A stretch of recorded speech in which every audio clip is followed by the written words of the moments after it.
Jeg forelskede mig i manden til min bedste veninde, og i det øjeblikket ødelagde jeg alt. Det begyndte ikke dramatisk, ikke med en berøring, ikke med et kys. Det begyndte med stilhed, blik og små øjeblik, som ikke burde have betydet noget, men som pludselig betød alt. Vi var på en hytte ved vandet. Det var tidlig høst, luften var kald, og alt føltes roligt. Ingrid lå myge den helgen. Hun var altid slik, varm, tryg, enkel at være med. Hun stolte på mig. Hun stolte på os. Og så var det Erik. Han var ikke højlydt. Ikke den typen, som prøver at imponere. Men han så. Han lagde mærke til ting. Små ting. Og når han så på mig, var det som om han så mere, end han burde. Kan du give mig viden? Spurgte han en eftermiddag. Jeg gav ham den uden og mødte blikket hans. Men jeg kendte det likevel. Noget, som var der for længe. Noget, som ikke burde været der i det hele taget. Dagene gik.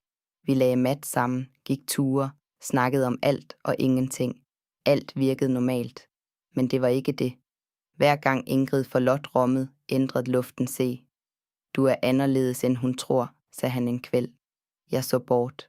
Hvad mener du? Han smilte svagt. Du gemmer dig. Ordene traf hardere, end de burde. Jeg lod det bort. Jeg prøvede at ignorere det. Men efter det var det umuligt. Jeg begyndte at mærke alt. Hvordan han stod nærmere end nødvendigt. Hvordan stemmen hans blev roligere, når han snakkede til mig. Hvordan stilheden mellem os ikke længere føltes tom. Jeg vidste, det var galt. Hver dag vidste jeg det. Men jeg stoppede ikke. En kvæld drog Ingrid ud for at handle. Vi blev alene igen på hytta. Stilheden var anderledes denne gangen. Tyngre. Tættere. Vi burde ikke gøre dette, sagde jeg. Men jeg gik ikke. Han gik heller ikke. Hvad er det, vi egentlig gør? Spurgte han. Jeg svarede ikke, fordi svaret var der allerede. Han tog et skridt nærmere. Jeg kunne have gått. Jeg blev. Luften føltes tung. Hjertet mit slog raskere. Sig det, hviskede han. Jeg ristede på hovedet. Jeg klarede ikke, for hvis jeg sagde det højt, ville alt blive virkelig. Så jeg sagde ingenting. Og det var nok. Han kom nærmere. Jeg kendte pusten hans. Alt rundt os forsvandt. Og så, jeg tror, jeg har set nok. Stemmen kom bag os. Ingrid. Jeg frøs. Alt inde i mig stoppede. Hun stod i døren. Øjnene hendes. Jeg glemmer dem aldrig. Hvor længe? Spurgte hun stille. Jeg kunne ikke svare. Hvor længe? Stemmen hendes brødt. Det er ikke sige noget. Stilheden, som fulgte, var værre end alt andet. Du var min bedste ven, sagde hun. Jeg tog et steg mod hende. Ikke rør mig. Jeg stoppede. Erik sagde ingenting. For første gang. Han havde ingen ord. Hun så på os begge. Det jeg valgte dette. En pause. Når vælger jeg? Hun gik. Døren lukkede sig stille. Men alt var ødelagt. Dagene efter var tomme. Jeg prøvede at skrive til hende. Slette. Skrive igen. Ingenting føltes rigtigt. Erik forsvandt også. Ingen forklaringer. Ingen undskyldninger. Bare stilhed. Jeg satt alene og prøvede at forstå, hvad som havde sket. Hvordan noget så lite kunne ødelægge så mye. Hvordan et øjeblik kunne forandre alt. Jeg mistede hende. Jeg mistede mig selv. Og for hvad? For en følelse, jeg ikke engang kunne forklare. Tiden gik, men ingenting blev lettere. Nogen ting forsvinder ikke. Nogen valg kan ikke tages tilbage. Og nogen fejl følger der resten af livet. Når ved jeg det. Men det er for sent. Jeg forelskede mig i fejl mand. Jeg forelskede mig i manden til min bedste veninde. Og i det øjeblikket ødelagde jeg alt. Det begyndte ikke dramatisk. Ikke med en berøring. Ikke med et kys. Det begyndte med stilhed, blik og små øjeblik, som ikke burde have betydet noget, men som pludselig betød alt. Vi var på en hytte ved vandet. Det var tidlig høst, luften var kald, og alt føltes roligt. Ingrid lå myge den helgen. Hun var altid slik, varm, tryg, enkel at være med. Hun stolte på mig. Hun stolte på os. Og så var det Erik. Han var ikke højlydt. Ikke den typen, som prøver at imponere. Men han så. Han lagde mærke til ting, små ting, og når han så på mig, var det som om han så mere end han burde. Kan du give mig viden? Spurgte han en ettermiddag. Jeg gav ham den uden og mødte blikket hans. Men jeg kendte det likevel. Noget, som var der for længe. Noget, som ikke burde været der i det hele taget. Dagene gik. Vi lagde mat sammen, gik ture, snakkede om alt og ingenting. Alt virkede normalt. Men det var ikke det. Hver gang Ingrid forlod rummet, ændrede luften se. Du er anderledes, end hun tror, sagde han en kvæld. Jeg så bort. Hvad mener du? Han smilte svagt. Du gemmer dig. Ordene traf hardere, end de burde. Jeg lod det bort. Jeg prøvede at ignorere det. Men etter det var det umuligt. Jeg begyndte at mærke alt. Hvordan han stod nærmere end nødvendigt. Hvordan stemmen hans blev roligere, når han snakkede til mig. Hvordan stilheden mellem os ikke længere føltes tom. Jeg vidste, det var galt. Hver dag vidste jeg det. Men jeg stoppede ikke. En kvæld drog Ingrid ud for at handle. Vi blev alene igen på hytta. Stilheden var anderledes denne gang. Tyngre. Tættere. Vi burde ikke gøre dette, sagde jeg. Men jeg gik ikke. Han gik heller ikke. Hvad er det, vi egentlig gør? Spurgte han. Jeg svarede ikke, fordi svaret var der allerede. Han tog et skridt nærmere. Jeg kunne have gått. Jeg blev. Luften føltes tung. Hjertet mit slog raskere. Sig det, hviskede han. Jeg ristede på hovedet. Jeg klarede det ikke. For hvis jeg sagde det højt, ville alt blive virkelig. Så jeg sagde ingenting. Og det var nok. Han kom nærmere. Jeg kendte pusten hans. Alt rundt os forsvandt. Og så, jeg tror jeg har set nok. Stemmen kom bag os. Ingrid. Jeg frøs. Alt inde i mig stoppede. Hun stod i døren. Øjnene hendes. Jeg glemmer dem aldrig. Hvor længe? Spurgte hun stille. Jeg kunne ikke svare. Hvor længe? Stemmen hendes brødt. Det er ikke sig noget. Stilheden, som fulgte, var værre end alt andet. Du var min bedste ven, sagde hun. Jeg tog et steg mod hende. Ikke rør mig.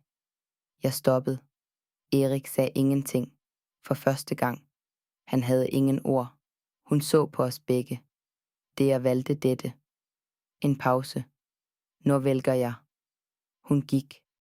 Døren lukkede sig stille, men alt var ødelagt. Dagene etter var tomme. Jeg prøvede at skrive til hende. Slette. Skrive igen. Ingenting føltes rigtigt. Erik forsvandt os. Ingen forklaringer. Ingen undskyldninger. Bare stilhed. Jeg satt alene og prøvede at forstå, hvad som havde sket. Hvordan noget så lite kunne ødelægge så mye. Hvordan et øjeblik kunne forandre alt. Jeg mistede hende. Jeg mistede mig selv. Og for hvad? For en følelse, jeg ikke engang kunne forklare. Tiden gik, men ingenting blev lettere. Nogen ting forsvinder ikke. Nogen valg kan ikke tages tilbage. Og nogen fejl følger dig resten af livet. Nå ved jeg det. Men det er for sent. Jeg forelskede mig i fejl mand. Jeg forelskede mig i manden til min bedste veninde. Og i det øjeblikket ødelagde jeg alt. Det begyndte ikke dramatisk. Ikke med en berøring. Ikke med et kys. Det begyndte med stilhed, blik og små øjeblik, som ikke burde have betydet noget, men som pludselig betød alt. Vi var på en hytte ved vandet. Det var tidlig høst, luften var kald, og alt føltes roligt. Ingrid lå myge den helgen. Hun var altid slik, varm, tryg, enkel at være med. Hun stolte på mig. Hun stolte på os. Og så var det Erik. Han var ikke højlydt. Ikke den typen, som prøver at imponere. Men han så. Han lagde mærke til ting. Små ting. Og når han så på mig, var det som om han så mere, end han burde. Kan du give mig viden? Spurgte han en ettermiddag. Jeg gav ham den uden og mødte blikket hans. Men jeg kendte det likevel. Noget, som var der for længe. Noget, som ikke burde været der i det hele taget. Dagene gik. Vi lagde mat sammen, gik ture, snakkede om alt og ingenting. Alt virkede normalt. Men det var ikke det. Hver gang Ingrid forlod rummet, ændrede luften sig. Du er anderledes, end hun tror, sagde han en kvæld. Jeg så bort. Hvad mener du? Han smilte svagt. Du gemmer dig. Ordene traf hardere, end de burde. Jeg lod det bort. Jeg prøvede at ignorere det, men etter det var det umuligt. Jeg begyndte at mærke alt. Hvordan han stod nærmere end nødvendigt. Hvordan stemmen hans blev roligere, når han snakkede til mig. Hvordan stilheden mellem os ikke længere føltes tom. Jeg vidste, det var galt. Hver dag vidste jeg det. Men jeg stoppede ikke. En kvæld drog Ingrid ud for at handle. Vi blev alene igen på hytta. Stilheden var anderledes denne gang. Tyngre. Tættere.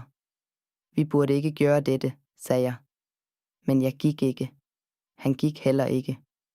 Hvad er det, vi egentlig gør? Spurgte han. Jeg svarede ikke, fordi svaret var der allerede.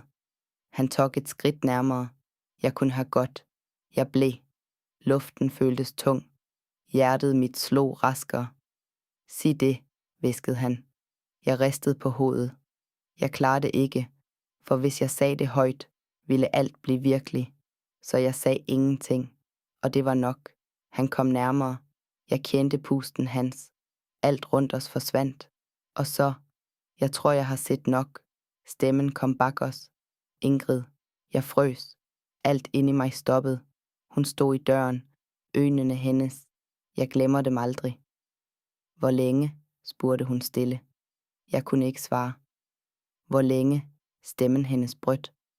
Det er ikke sig noget. Stilheden som fulgte var værre end alt andet. Du var min bedste ven, sagde hun. Jeg tog et steg mod hende. Ikke rør mig. Jeg stoppede. Erik sagde ingenting. For første gang. Han havde ingen ord.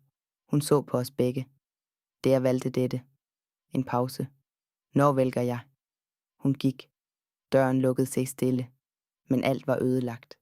Dagene etter var tomme. Jeg prøvede at skrive til hende. Slette. Skrive igen. Ingenting føltes rigtigt. Erik forsvandt også. Ingen forklaringer. Ingen undskyldninger. Bare stilhed.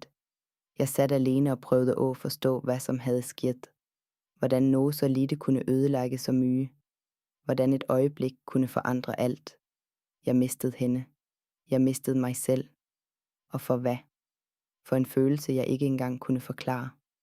Tiden gik, men ingenting blev lettere. Nogen ting forsvinder ikke. Nogen valg kan ikke tages tilbage. Og nogen fejl følger dig resten af livet. Når ved jeg det? Men det er for sent. Jeg forelskede mig i fejl mand.